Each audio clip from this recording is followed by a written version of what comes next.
सोचिए एक पल के लिए, आप किसी ऐसे युद्ध में हैं जहां आपके पास न तो विशाल सेना है, न असीमित संसाधन और न ही समय की कोई छूट।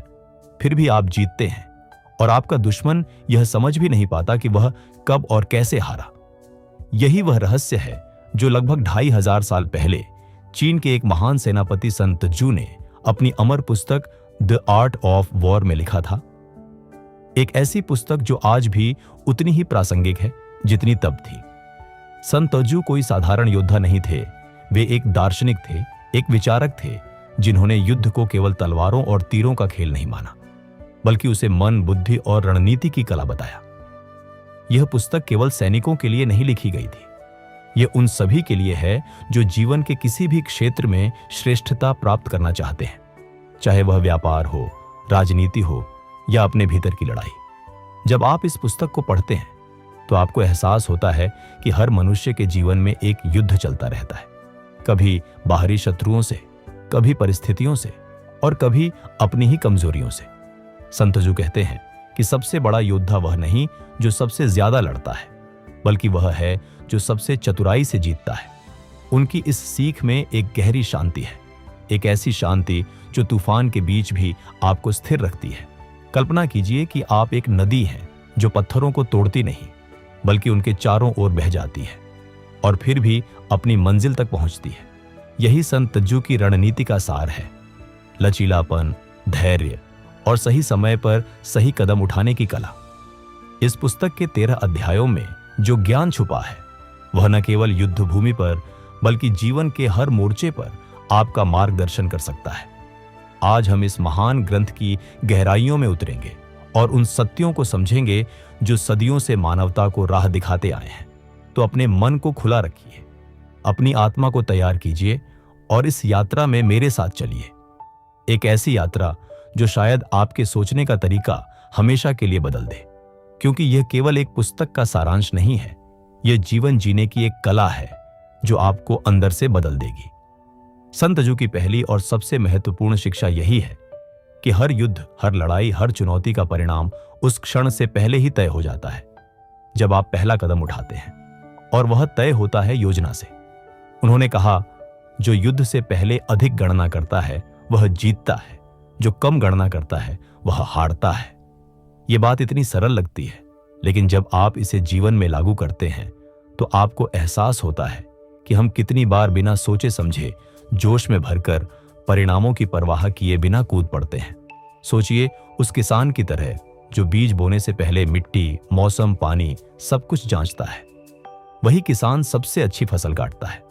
योजना का अर्थ केवल कागज पर रणनीति लिखना नहीं है, इसका अर्थ है अपने आप को, अपने शत्रु को और अपने वातावरण को गहराई से समझना। संत तजू ने 5 तत्वों की बात की जो किसी भी लड़ाई का भविष्य तय करते हैं: नैतिक नियम, मौसम, भूगोल, सेनापति की योग्यता और अनुशासन। जब आप इन 5 तत्वों का सही आकलन करते हैं तो आपके पास एक ऐसा नक्शा होता है जो अंधेरे में भी रास्ता दिखाता है। यह वैसा ही है जैसे एक शतरंज खिलाड़ी जो 10 चाल आगे सोचता है। वह न केवल अपनी चाल सोचता है बल्कि अपने प्रतिद्वंद्वी की हर संभावित चाल की भी कल्पना करता है। असल जीवन में भी यही होता है। जो लोग अपने जीवन की बड़ी तस्वीर देख सकते हैं वे हमेशा उनसे आगे रहते हैं जो केवल आज की समस्या पर ध्यान देते हैं।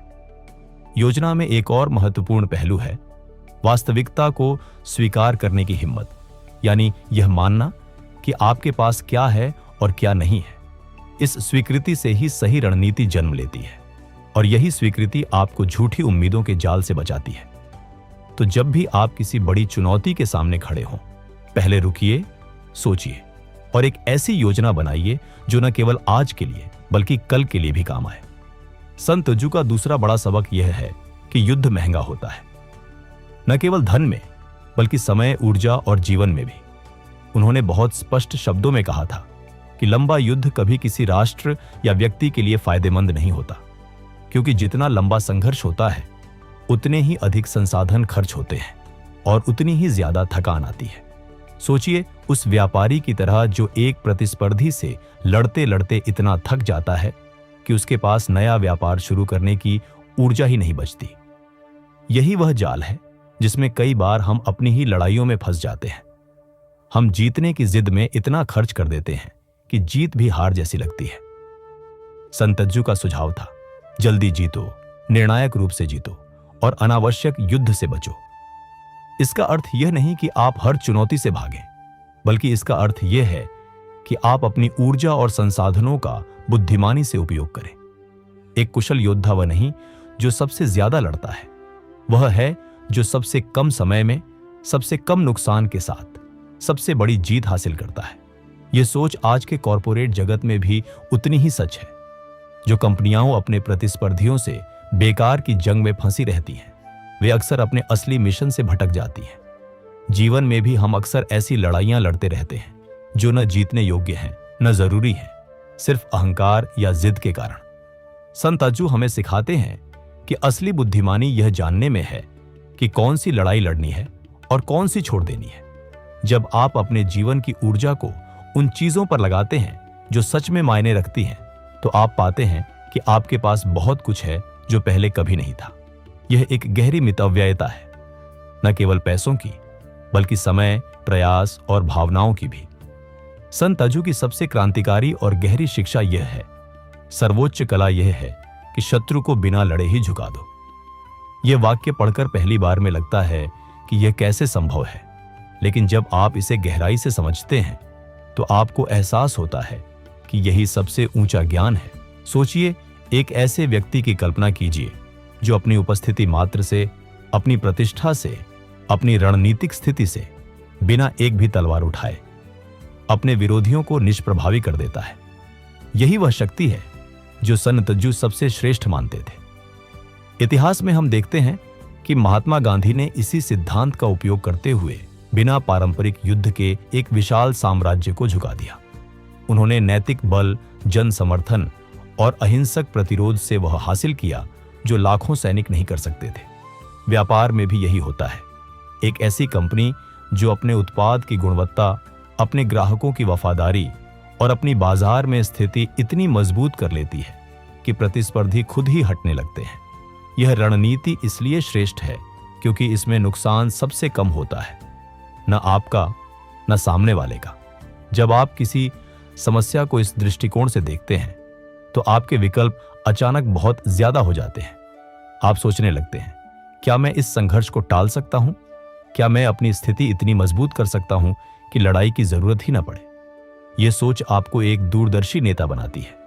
जीवन में भी कितने ही झगड़े, कितने ही विवाद हम केवल इसलिए झेलते हैं क्योंकि हमने पहले से सही संबंध नहीं बनाए, सही समझ नहीं विकसित की। संतज्जु का यह सबक हमें सिखाता है कि सबसे बड़ी जीत वह है जो बिना संघर्ष के मिले, क्योंकि उसमें न दर्द है न घाव, केवल ज्ञान और दूरदर्शिता की विजय है। संतज्जु ने एक बेहद महत्वपूर्ण सिद्धांत दिया जिसे वे शी कहते थे, यानी रणनीतिक स्थिति या शक्ति। यह वह अवस्था है जिसमें एक योद्धा, एक व्यवसायी या एक नेता खुद को इस तरह स्थापित करता है कि परिस्थितियां स्वाभाविक रूप से उसके पक्ष में काम करने लगती हैं। सोचिए, एक बड़ी चट्टान की कल्पना कीजिए जो एक ऊंची पहाड़ी पर टिकी है। जब वह नीचे आती है तो उसकी शक्ति उसके वजन से नहीं, बल्कि उसकी स्थिति से आती है। ठीक इसी तरह जो व्यक्ति या संस्था सही जगह पर, सही समय पर स्थापित होती है, उसे बहुत कम प्रयास में बहुत बड़े परिणाम मिलते हैं। यही शी है, परिस्थितियों की वह लहर जिस पर सवार होकर आप आगे बढ़ते हैं, न कि उसके खिलाफ तैरकर। व्यापार में इसका अर्थ है सही बाजार में सही समय पर प्रवेश करना। जीवन में इसका अर्थ है अपनी ताकत को उन क्षेत्रों में लगाना जहां आपके प्रयास सबसे अधिक फल देते हैं। अलीबाबा के जैक मा ने इंटरनेट की उस लहर को पकड़ा जब चीन में उसकी शुरुआत हो रही थी। उनकी सफलता में उनकी मेहनत तो थी, लेकिन उससे भी बड़ी बात यह थी कि उन्होंने सही शी को पहचाना और उस पर सवार हो गए। संतज्जु कहते हैं कि जब आपकी स्थिति मजबूत होती है तो आपकी लड़ाई आधी पहले ही जीत ली जाती है। इसलिए योद्धा की पहली जिम्मेदारी यह नहीं कि वह दुश्मन पर हमला करे, बल्कि यह है कि वह खुद को एक ऐसी जगह स्थापित करे जहां से वह अजेय हो। जब आप इस दृष्टिकोण को अपनाते हैं तो आपका ध्यान प्रतिक्रिया से हटकर निर्माण की ओर चला जाता है। आप दुनिया के सामने प्रतिक्रिया नहीं देते, बल्कि दुनिया आपके अनुसार ढलती है। संत तज्जू ने एक ऐसी बात कही जो पहली नजर में विरोधाभासी लगती है। जहां शत्रु मजबूत हो वहां से बचो, जहां वह कमजोर हो वहां से हमला करो। यह सुनने में बहुत सरल लगता है, लेकिन इस सिद्धांत की गहराई अनंत है। पानी इसका सबसे अच्छा उदाहरण है। पानी कभी ऊंचाई से नहीं लड़ता, वह हमेशा नीचाई की ओर बहता है। लेकिन इसी बहाव में उसकी अपराजेय शक्ति छुपी है। युद्ध में जो योद्धा अपनी ताकत को दुश्मन की कमजोरी पर केंद्रित करता है, वह हमेशा अपने से कई गुना बड़े दुश्मन को भी हरा सकता है। व्यापार में यही सिद्धांत अलग तरह से काम करता है। छोटी कंपनियां बड़ी कंपनियों के उन क्षेत्रों में प्रवेश करती हैं जहां बड़ी कंपनियां ध्यान नहीं दे रही होती। अपनी कमजोरियों को छुपाना और ताकत का भ्रम पैदा करना, यह भी संत तज्जू की रणनीति का हिस्सा था। उन्होंने कहा, जब मजबूत हो तो कमजोरी दिखाओ, जब कमजोर हो तो ताकत का दिखावा करो। यह केवल धोखे की कला नहीं है, यह मनोविज्ञान की समझ है। यह जानना है कि दूसरे लोग कैसे सोचते हैं और उनकी धारणाओं का उपयोग कैसे किया जाए। जीवन में भी हम अक्सर अपनी कमजोरियों के कारण उन चुनौतियों से सीधे टकराते हैं जहां हमारे पास जीतने की संभावना कम होती है। संत तज्जू हमें सिखाते हैं कि बुद्धिमानी यह है कि आप अपनी ताकत को पहचानें, उसे सही जगह लगाएं और दुश्मन को वहां उलझाएं जहां वह सबसे कमजोर हो।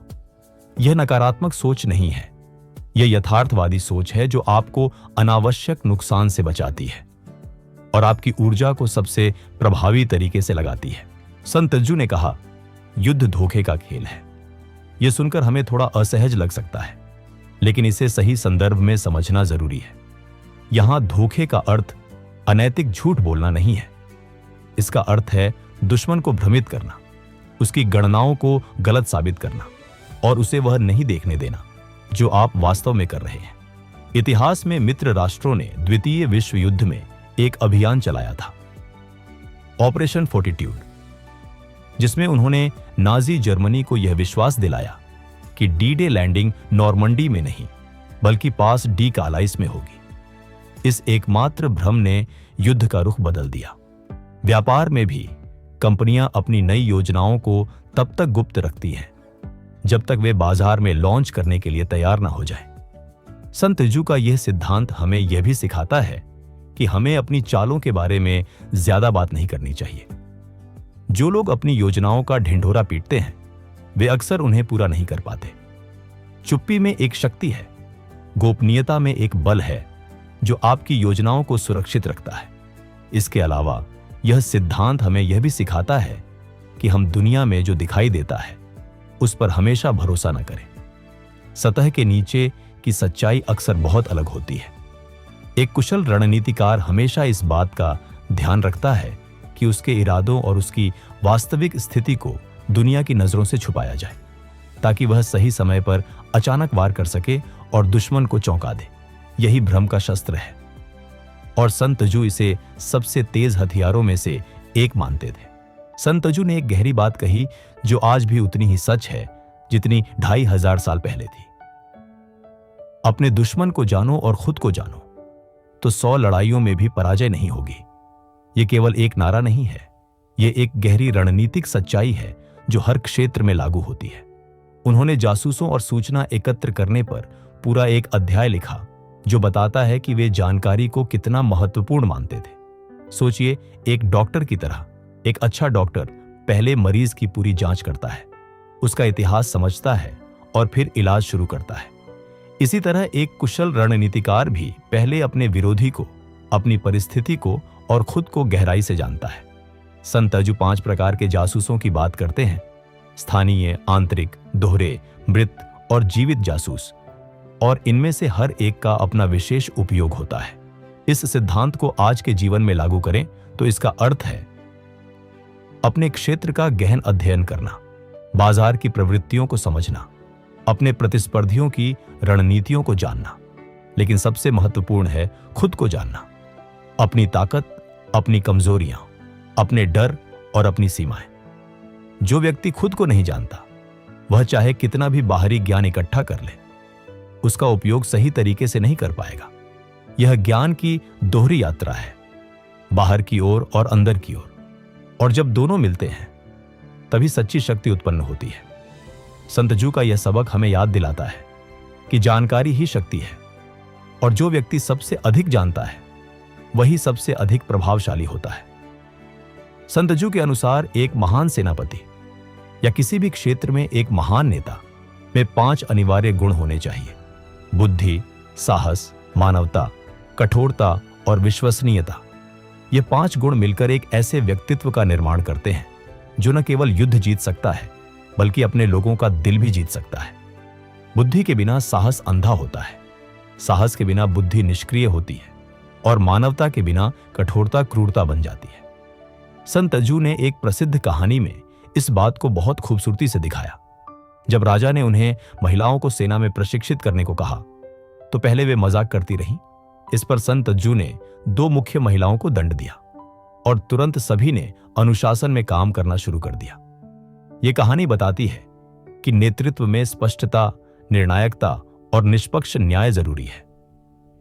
एक नेता जो अपने लोगों से प्यार करता है लेकिन उन्हें अनुशासन नहीं दे सकता, वह उन्हें सफलता की ओर नहीं ले जा सकता। इसी तरह एक नेता जो केवल कठोर है लेकिन अपने लोगों की परवाह नहीं करता, वह उनकी वफादारी कभी नहीं जीत सकता।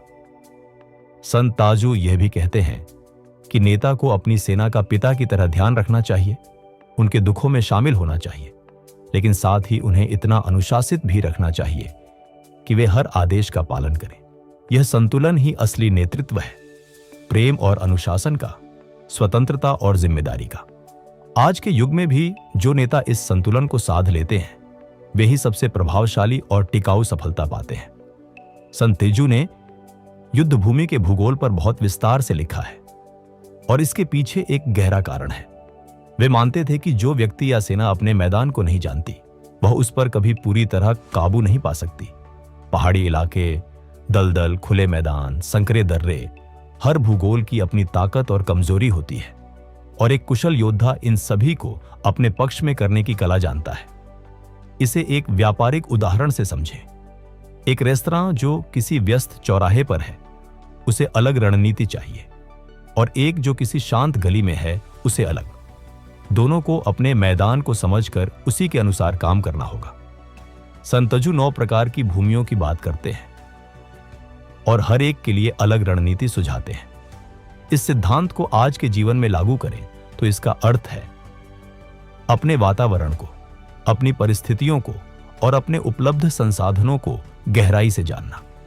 जो व्यक्ति अपनी परिस्थितियों को नहीं जानता वह हमेशा आश्चर्यचकित होता रहता है और प्रतिक्रियात्मक तरीके से जीवन जीता है, लेकिन जो अपने मैदान को जानता है वह अपनी चालें पहले से तय कर सकता है और परिस्थितियों को अपने अनुकूल बना सकता है। इसके अलावा संतजू यह भी सिखाते हैं कि कभी कभी परिस्थितियां ही सबसे बड़ी मित्र बन जाती हैं, बस उन्हें सही तरीके से उपयोग करना आना चाहिए। एक कुशल रणनीतिकार प्रकृति से लड़ता नहीं, वह उसके साथ बहता है, उसकी शक्ति को अपनी ओर मोड़ता है और इसी में उसकी सबसे बड़ी ताकत निहित है। संतजू ने आग का उपयोग नामक एक अध्याय में एक गहरा सिद्धांत दिया। जब निर्णायक प्रहार करो तो पूरी शक्ति के साथ करो और दुश्मन को संभलने का मौका मत दो। आग का उपयोग इसीलिए किया जाता था क्योंकि वह तेजी से फैलती है, विनाशकारी होती है और दुश्मन को हर ओर से अस्थिर कर देती है। लेकिन संत ताजू यह भी कहते हैं कि आग का उपयोग तभी करो जब उचित समय और स्थान हो। एक गलत समय पर लगाई गई आग स्वयं आपको ही जला सकती है। यह सिद्धांत जीवन में बहुत गहरा सबक देता है। जब भी आप कोई निर्णायक कदम उठाने का फैसला करें तो उसे अधूरे मन से मत करें। अधूरे प्रयास अक्सर न केवल असफल होते हैं बल्कि वे आपकी स्थिति को पहले से और कमजोर बना देते हैं। सोचिए, एक शल्य चिकित्सक की तरह जब वह ऑपरेशन करता है तो वह आधा नहीं करता, वह या तो पूरा करता है या करता ही नहीं। जीवन में भी अपने लक्ष्यों के प्रति यही दृष्टिकोण रखना जरूरी है। इसके साथ ही संत तेजू यह भी कहते हैं कि युद्ध के बाद की स्थिति के बारे में भी सोचना उतना ही जरूरी है जितना युद्ध के बारे में। अगर आप जीत जाते हैं लेकिन आपके पास जीत को संभालने की क्षमता नहीं है तो वह जीत भार बन जाती है। इसलिए एक बुद्धिमान रणनीतिकार जितना युद्ध जीतने की सोचता है उतना ही जीत के बाद की स्थिति को संभालने की भी योजना बनाता है। यह दूरदर्शिता ही उसे साधारण योद्धाओं से अलग करती है। और एक स्थायी टिकाऊ सफलता दिलाती है। संत तजु की सबसे गहरी और व्यक्तिगत शिक्षाओं में से एक यह है, जो खुद को जानता है लेकिन शत्रु को नहीं, वह हर दूसरी लड़ाई जीतेगा। जो शत्रु को जानता है लेकिन खुद को नहीं, वह भी हर दूसरी लड़ाई जीतेगा। लेकिन जो दोनों को जानता है, वह 100 लड़ाइयों में हारेगा नहीं। यह वाक्य सुनने में सरल है, लेकिन इसकी गहराई में उतरने पर जीवन का एक बड़ा सत्य सामने आता है। हम में से अधिकांश लोग न खुद को पूरी तरह जानते हैं, न दुनिया को। हम अपने बारे में जो कहानी बताते हैं, वह अक्सर सच्चाई से बहुत अलग होती है। अपनी सच्ची कमजोरियों को पहचानना, अपने डर को स्वीकार करना, अपनी असली क्षमताओं का ईमानदार आकलन करना, यह बहुत कठिन काम है, लेकिन यही सबसे जरूरी भी है। सोचिए, एक दर्पण की तरह, एक ऐसा दर्पण जो न केवल आपका चेहरा दिखाए, बल्कि आपकी आत्मा को भी प्रतिबिंबित करे। जो व्यक्ति इस दर्पण में सच्चाई से देखने की हिम्मत रखता है, वही असली परिवर्तन कर सकता है। आत्मज्ञान में केवल कमजोरियों की खोज नहीं होती, इसमें अपनी असली ताकत को भी पहचानना शामिल है। वह ताकत जिसे आपने शायद कभी पूरी तरह उपयोग नहीं किया। संत तजु के इस सिद्धांत को जब हम अपने जीवन में लागू करते हैं, तो हम पाते हैं कि हमारी बहुत सी समस्याओं की जड़ हमारी खुद की गलत समझ में है। जब आप खुद को सही सही जान लेते हैं, तो आप सही निर्णय लेने लगते हैं, सही रिश्ते बनाने लगते हैं और सही रास्ते पर चलने लगते हैं। संत तजु एक ऐसी बात बार बार कहते हैं जो उनकी पूरी रणनीति का सार है। बदलती परिस्थितियों के अनुसार बदलो। उन्होंने इसके लिए पानी का रूपक दिया। पानी का कोई निश्चित आकार नहीं होता, वह जिस भी बर्तन में डाला जाए उसी का आकार ले लेता है, और फिर भी वह पानी ही रहता है। यही अनुकूलन की कला है, अपने मूल स्वभाव को बनाए रखते हुए परिस्थितियों के अनुसार बदलने की क्षमता। कोडेक जैसी कंपनियां जो डिजिटल क्रांति के साथ नहीं बदली, वे नष्ट हो गईं। नेटफ्लिक्स जो डीवीडी से स्ट्रीमिंग की ओर बढ़ा, वह आज सफलता की नई ऊंचाइयों पर है। यह अनुकूलन केवल व्यापार में नहीं, जीवन के हर पहलू में जरूरी है। जो रिश्ते, जो विचार, जो आदतें एक समय सही थीं, वे समय के साथ बदलनी पड़ती हैं। लेकिन अनुकूलन का अर्थ अपना सब कुछ छोड़ देना नहीं है। इसका अर्थ है अपने मूल मूल्यों को बनाए रखते हुए तरीकों में लचीलापन लाना। संत तजु इसे अनियमित रणनीति कहते हैं। जब आप अप्रत्याशित होते हैं, तो दुश्मन आपको पढ़ नहीं सकता, और इसीलिए आप हमेशा एक कदम आगे रहते हैं। यह अनुकूलन की शक्ति है। जो लोग परिस्थितियों के अनुसार खुद को ढाल सकते हैं, वे हमेशा टिके रहते हैं, चाहे तूफान कितना ही भयंकर क्यों ना हो।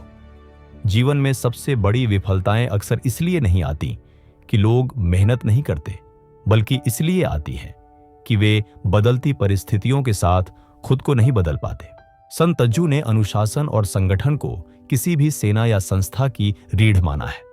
उन्होंने कहा कि एक विशाल सेना को भी इस तरह संगठित किया जा सकता है जैसे एक छोटी टुकड़ी को, बशर्ते उसमें सही अनुशासन, सही संचार और सही नेतृत्व हो। सोचिए, एक ऑर्केस्ट्रा की तरह सैकड़ों संगीतकार, अलग अलग वाद्य यंत्र, लेकिन जब एक कुशल संचालक उन्हें एक साथ लाता है, तो संगीत का एक अद्भुत संसार बनता है। यही अनुशासन की शक्ति है, व्यक्तिगत प्रतिभाओं को एक सामूहिक उद्देश्य में बदलना। संत तजु ने ड्रम और झंडों के उपयोग की बात की। ये केवल युद्ध के उपकरण नहीं थे, बल्कि संचार के माध्यम थे जो अराजकता में भी व्यवस्था बनाए रखते थे। आज के संगठनों में यही भूमिका सुस्पष्ट लक्ष्य, स्पष्ट नीतियां और प्रभावी संचार निभाते हैं। अनुशासन का अर्थ केवल कठोरता नहीं है, इसका अर्थ है एक ऐसी व्यवस्था जिसमें हर व्यक्ति जानता है कि उसे क्या करना है और क्यों करना है। जब लोग अपने काम का उद्देश्य समझते हैं, तो वे केवल आदेश नहीं मानते, वे स्वेच्छा से उसमें योगदान देते हैं। संत तजु यह भी कहते हैं कि अनुशासन पहले खुद से शुरू होना चाहिए। एक नेता जो खुद अनुशासित नहीं है, वह दूसरों में अनुशासन नहीं ला सकता। जब आप खुद अनुशासित होते हैं, तो आपकी उपस्थिति मात्र दूसरों को प्रेरित करती है, और यही वह शक्ति है जो किसी भी संगठन को महान बनाती है। संत तजु का एक और महत्वपूर्ण सिद्धांत है सही समय पर सही कदम उठाने की कला। वे कहते हैं कि एक योद्धा को बाज की तरह होना चाहिए, जो शिकार को देखता है, धैर्य से प्रतीक्षा करता है, और जब सही क्षण आता है तो बिजली की तरह झपट्टा मारता है। इसमें दो गुण एक साथ काम करते हैं, धैर्य और गति। केवल धैर्य से काम नहीं चलता। जो व्यक्ति हमेशा इंतजार ही करता रहता है वह अवसर खो देता है, और केवल गति से भी काम नहीं चलता। जो व्यक्ति बिना सोचे झपट्टा मारता है वह अक्सर खाली हाथ लौटता है। असली कला इन दोनों का संतुलन है, सही समय तक प्रतीक्षा करना और फिर बिना हिचकिचाए कार्य करना। व्यापार में इसका अर्थ है बाजार में सही समय पर प्रवेश करना, न इतनी जल्दी कि बाजार तैयार न हो, न इतनी देर से कि अवसर निकल जाए। व्यक्तिगत जीवन में भी यही लागू होता है। जब कोई महत्वपूर्ण निर्णय लेना हो तो न तो इतनी जल्दबाजी करें कि आप पर्याप्त सोच न सकें, न इतना विचार करते रहें कि निर्णय लेने का साहस ही न बचे। संतजू के इस सिद्धांत में एक गहरी जीवन दर्शन छुपी है। जीवन में कुछ चीजें अपने सही समय पर ही होती हैं, और जो उस समय को पहचान लेता है वही सबसे बड़ा अवसर पाता है। यह धैर्य और साहस का अनूठा संगम है, जहां एक दूसरे को नष्ट नहीं करता बल्कि दोनों मिलकर एक अद्वितीय शक्ति बनाते हैं। संत जू का यह सिद्धांत शायद सबसे मानवीय और भावनात्मक है। वे कहते हैं कि किसी भी सेना की सबसे बड़ी ताकत उसके हथियार नहीं बल्कि उसका मनोबल और एकता है। एक ऐसी सेना जो उद्देश्य में एक है, जो अपने नेता पर विश्वास करती है और जो जानती है कि वह किसके लिए लड़ रही है, वह सेना कभी नहीं हारती। इतिहास में हम देखते हैं कि छोटी लेकिन प्रेरित सेनाएं अक्सर विशाल लेकिन हतोत्साहित सेनाओं को हराती है। स्वतंत्रता संग्राम में भारतीय क्रांतिकारियों के पास न विशाल सेना थी न आधुनिक हथियार, लेकिन उनके पास एक ऐसा उद्देश्य था जो उन्हें हर कठिनाई से ऊपर उठाता था। यही वह अदृश्य शक्ति है जिसे संत जू चियो या क्यूई कहते थे। वह ऊर्जा जो किसी भी समूह को एक जीवित शक्ति में बदल देती है। एक नेता की सबसे बड़ी जिम्मेदारी यह है कि वह अपने लोगों का मनोबल बनाए रखे, उनमें उद्देश्य की भावना जगाए और उन्हें यह एहसास दिलाए कि वे अकेले नहीं हैं। जब लोग यह महसूस करते हैं कि उनका नेता उनके साथ है, उनके लिए है, तो वे असाधारण काम करने में सक्षम होते हैं। संत अजू कहते हैं कि सेना तब सबसे ज्यादा लड़ती है जब उसके पास पीछे हटने का कोई रास्ता ना हो। यह जलते हुए पुल की नीति है जिसमें लोग जीतने के सिवाय कोई विकल्प नहीं देखते। यह एकाग्रता, यह समर्पण, यह एकता ही किसी भी लक्ष्य को प्राप्त करने की सबसे बड़ी शक्ति है। संत अजू पानी की उपमा का उपयोग बार बार करते हैं और हर बार एक नया अर्थ सामने आता है। वे कहते हैं, सैन्य रणनीति पानी की तरह होनी चाहिए। पानी उच्च स्थानों से बचता है और निचले स्थानों की ओर बहता है। सैन्य रणनीति को शक्तिशाली स्थानों से बचना चाहिए और कमजोर स्थानों पर प्रहार करना चाहिए। इस उपमा में एक गहरी जीवन दर्शन है। प्रकृति की सबसे शक्तिशाली चीजें वे हैं जो बल का उपयोग नहीं करती बल्कि प्रवाहित होती हैं। पानी को कोई रोक नहीं सकता। वह या तो रास्ते के आर पार चला जाता है, या ऊपर से गुजर जाता है, या नीचे से रिस जाता है। यही लचीलेपन की अपार शक्ति है। जीवन में जो लोग बहुत कठोर होते हैं, जो हर परिस्थिति में एक ही तरीके से काम करते हैं, वे अक्सर टूट जाते हैं। जैसे एक पुराना सूखा पेड़ जो तूफान में झुक नहीं सकता और इसीलिए उखड़ जाता है।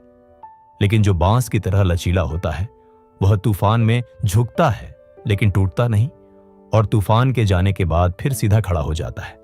गति भी उतनी ही जरूरी है। संत अज्जू कहते हैं कि गति ही युद्ध की आत्मा है, क्योंकि जो दुश्मन से पहले पहुंचता है वही मैदान को अपने अनुसार तैयार कर सकता है। आज के प्रतिस्पर्धी युग में भी यही सच है। जो कंपनी सबसे तेजी से नवाचार करती है, जो व्यक्ति सबसे तेजी से सीखता है, वही आगे निकलता है। गति और लचीलापन मिलकर एक अजेय संयोजन बनाते हैं, और यही संत जू के सबसे महत्वपूर्ण सबकों में से एक है। संत जू की शिक्षाओं में एक ऐसा आयाम है जिसे अक्सर अनदेखा किया जाता है, और वह है आंतरिक शांति और आत्मनियंत्रण। एक महान सेनापति वह होता है जो युद्ध के सबसे तीव्र क्षण में भी शांत रहता है, जो अपनी भावनाओं को अपने निर्णयों पर हावी नहीं होने देता।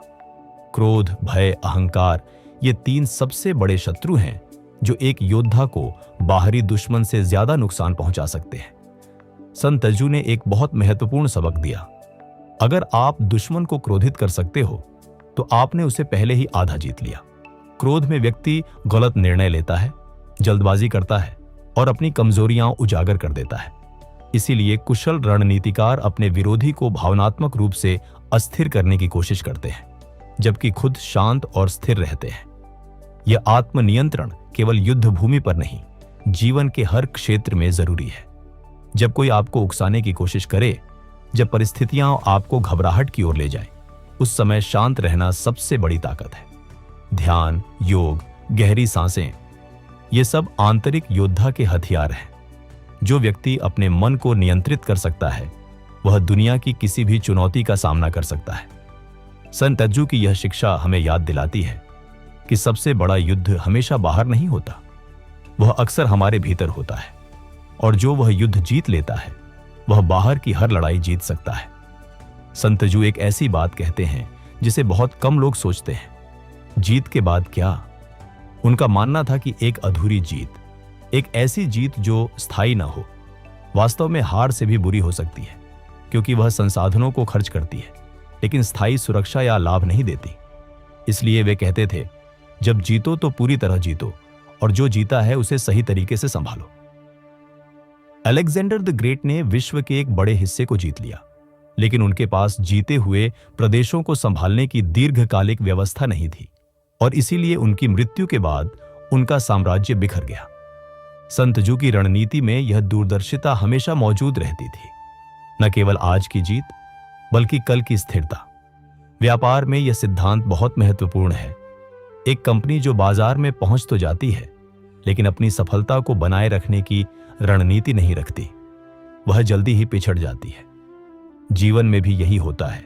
जब हम कोई बड़ा लक्ष्य हासिल करते हैं, तो उसे संभालना, उसे विकसित करना और उससे आगे बढ़ना उतना ही जरूरी है जितना उसे पाना। संत तज्जू हमें सिखाते हैं कि जीत केवल एक क्षण नहीं होती, वह एक प्रक्रिया है, एक यात्रा है, और जो इस यात्रा को पूरी तरह समझता है, वही सच में विजेता बनता है। तो जब भी आप कोई लक्ष्य प्राप्त करें, उस खुशी को मनाइए, लेकिन अगला कदम भी सोचिए, क्योंकि असली जीत तो तब है जब आप उस जीत पर एक स्थायी इमारत खड़ी कर सकें। प्रिय श्रोता, हम इस अद्भुत यात्रा के अंतिम पड़ाव पर आ गए हैं, लेकिन शायद यह अंत नहीं, बल्कि एक नई शुरुआत है। संत तज्जू की द आर्ट ऑफ वॉर केवल एक पुस्तक नहीं है, यह एक दर्पण है जो हमें खुद को, अपनी लड़ाइयों को और अपनी जीत की संभावनाओं को नए तरीके से देखने पर मजबूर करता है। इस पुस्तक ने हमें सिखाया कि युद्ध केवल तलवारों और बंदूकों का नहीं होता, वह हमारे विचारों का, हमारे निर्णयों का, हमारे रिश्तों का और हमारे सपनों का भी होता है। हर दिन हम किसी न किसी चुनौती का सामना करते हैं, कभी काम में, कभी रिश्तों में, कभी खुद से। और इन सभी चुनौतियों में संत तज्जू की शिक्षाएं एक अमूल्य मार्गदर्शक की तरह काम कर सकती हैं। याद रखिए, सबसे बड़ा योद्धा वह नहीं जो सबसे अधिक लड़ता है, बल्कि वह है जो सबसे बुद्धिमानी से जीतता है, जो अनावश्यक संघर्ष से बचता है, जो अपनी ताकत और कमजोरियों को जानता है और जो हर परिस्थिति में शांत और केंद्रित रहता है। आज से अपने जीवन में एक योद्धा की दृष्टि लाइए, न युद्धखोर योद्धा की, बल्कि एक ऐसे बुद्धिमान योद्धा की जो जीत को अपनी पहली प्राथमिकता बनाता है, लेकिन उसके लिए जरूरी सभी तैयारियां धैर्य और विवेक से करता है। संत तज्जू ने 2500 साल पहले जो सत्य लिखे, वे आज भी उतने ही जीवित हैं, उतने ही शक्तिशाली हैं, क्योंकि मानव स्वभाव नहीं बदला, परिस्थितियां नहीं बदली और जीत की चाहत नहीं बदली। इस पुस्तक को बार बार पढ़िए, इसके सिद्धांतों को अपने जीवन में उतारिए, और एक दिन आप पाएंगे कि आप न केवल अपनी लड़ाइयां जीत रहे हैं, बल्कि आप एक ऐसा जीवन जी रहे हैं जो उद्देश्यपूर्ण, शक्तिशाली और गहराई से अर्थपूर्ण है। और यही वह जीत है जिसके बारे में संत तज्जू ने स्वप्न देखा था।